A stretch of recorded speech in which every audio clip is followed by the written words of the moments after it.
Perezida wa Leta Zunze Ubumwe za Amerika Donald Trump yahaye imbabazi Puff Daddy. Ngira ngo mu minsi yashize nibwo Puff Daddy yasabaga Perezida wa Leta Zunze Ubumwe Donald Trump za Amerika imbabazi. Ese Trump yaba agiye guha imbabazi Daddy? Ese byaba biraza gusaba iki Daddy kugira ngo aze guhabwa imbabazi? Nimvuga Daddy wumve P Diddy, wumve Sean Combs. Turaza kugaruka mu Rwanda tuvuge ku mugabo wa Knowless witwa Clement, ngira ngo muramuzi rwose, ni umuyobozi wa Kina Music, aho nawe agiye kuba yashinga ishuri ry'umuziki mu Rwanda. Cyaba ari igikorwa cyiza rwose mu gihugu cyacu cy'u Rwanda kubona umugabo nka Clement yashinze ikigo cyigisha umuziki. Kora subscribe kuri Soma Rwanda TV hamwe na Steven Rwanda niba ukunda ibiganiro byanjye. Ni amakuru tugiye guhikesha igihe. Trump yemeje ko Daddy yamusabye imbabazi. Perezida wa Leta Zunze Ubumwe za Amerika Donald Trump yemeje ko Daddy yamusabye imbabazi nyuma yo gukatirwa igifungo cy'imyaka 4. Ni mu kiganiro yagiranye n'abanyamakuru ku wa gatandatu Ukwakira uyu mwaka turimo, umwaka w'ibihumbi 2025, aho Perezida Trump yagize ati: "Njyewe ndamwita Puff Daddy, aherutse kunsaba imbabazi rwose."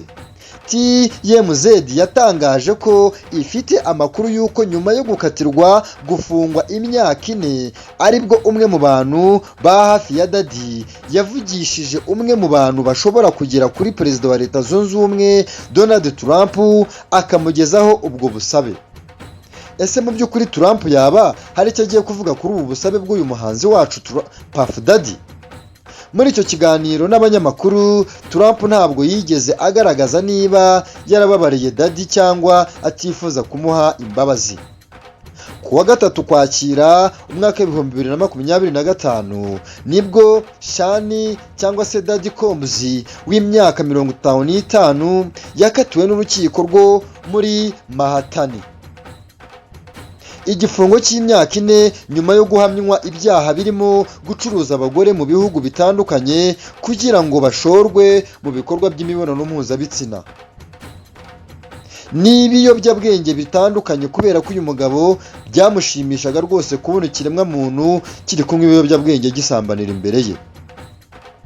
Uretse gufungwa imyaka irenga 4, Combs yanategetswe kwishyura ibihumbi 500 by'amadolari y'Amerika. Aya ni amafaranga agera muri miliyoni 540 z'amafaranga y'u Rwanda. Bakunze basoma Rwanda TV, ngira ngo ubwo natangiraga twavuze kuri Clement wacu rwose, ndagusuhuje aho muri Kina Music na Knowless wawe, mukomereza aho ngaho tubari inyuma. Kora subscribe nkomeze mbagezeho amakuru nk'aya ngaya, amakuru yizewe rwose, amakuru utasanga ku yindi channel iyo ari yo yose. Ni channel nziza, channel y'abanyarwanda, channel y'ubwenge. Ese mu by'ukuri uyu mugabo Clement yaba agiye gushinga ishuri ry'umuziki mu Rwanda? Byaba ari byo nk'uko tugiye kubikesha igihe.com. Igihe rwose ni igihe kibagezaho amakuru agezweho ku gihe. Ishimwe Clement agiye gushinga ishuri ry'umuziki. Umuyobozi wa Kina Music Ishimwe Clement yemeje ko afite igitekerezo cyo gushinga ishuri ryigisha umuziki rikazafasha ababyifuza kwiyungura ubumenyi mu bijyanye n'ubuzima bwa buri munsi babarizwamo muri uyu mwuga hano iwacu mu Rwanda.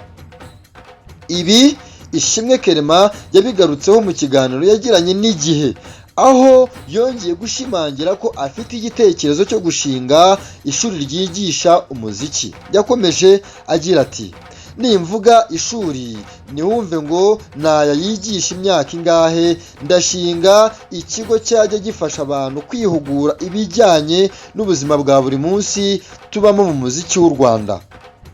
Ishimwe Clement yavuze ko uretse gutunganya indirimbo, yifuza ko ishuri rye ryazajya ryigisha umuziki, ndetse yifuza ko gushora imari mu muziki n'ibindi bitandukanye byaba amahirwe ku bifuza kwinjira mu ruganda rwa muzika mu Rwanda. Uyu mugabo asanzwe ari umuyobozi wa Kina Music ifasha abahanzi batandukanye barimo nka Tom Close, Platini, Nelly Ngabo ndetse na Butera Knowless. Uretse aba ariko yagiye anakorana n'abahanzi barimo Dream Boys, Christopher, King James ndetse n'abandi benshi. Ishimwe Clement uretse gufasha abahanzi ni umuhanga rwose mu gutunganya umuziki. Gicucu ni umuhanga rwose, ni umuhanga pe. Uyu mugabo koko uyu muziki yaba agiye kuzana mu Rwanda. Bakunze ba Soma Rwanda TV, kora subscribe kuri Soma Rwanda niba ukunda ibiganiro byanjye, ndagukunda cyane.